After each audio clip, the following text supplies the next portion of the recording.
Yeah, moto-minded makes the good little piece that you want to fix that problem. I think manufacturers, they don't really want to, but they always leave something for the aftermarket to fix. Because nobody wants to ride a stock motorcycle except for me.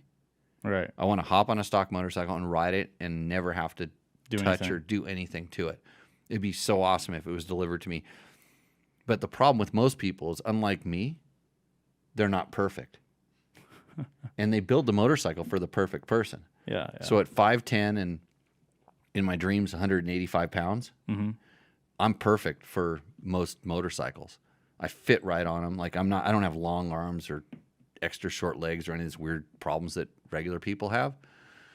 So it's on you. It's not they built the perfect bike, but you just don't fit it. Well, I actually fit it because I'm about 5'10". 175-ish now. Pounds. Right. So bulking up. Most of them kind of bulking up. most of them fit me pretty well right off the bat. But that's kind of an interesting. There's something you said that kind of brought up an interesting point in my mind. Is why is it that in like dirt bike culture, or just kind of motorcycles, why is there this? It's almost seen as like lame to have a stock bike. Like it's cool to mod out your bike, and it's not even like unique mods. No, there's nothing wrong with, it's a dirt bike is it's an accessory item. It's not necessary. Like unless you're me, you don't ride dirt bikes for a living. Very few guys get to ride dirt bikes for a living. Right. And at that point, it's sort of like it's your hobby and it's your fun, and you want to customize. It's just like the hot rods back in the days, that hot rod culture. And if you didn't have any money, you'd pinstripe the thing, or you'd figure out a way to use a can for an air filter instead of the stock one, and you'd find and buy. So that's what's kind of going on. Right. There's a certain amount of customizing, and I see you waving your hand too, Bob. I see this. I'll get there. My ADD hasn't kicked in that hard yet, Tor. Oh, you're gonna forget your point too?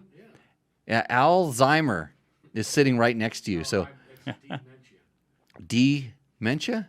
Yeah. So have them look at the car culture. That's what I just said. Yeah.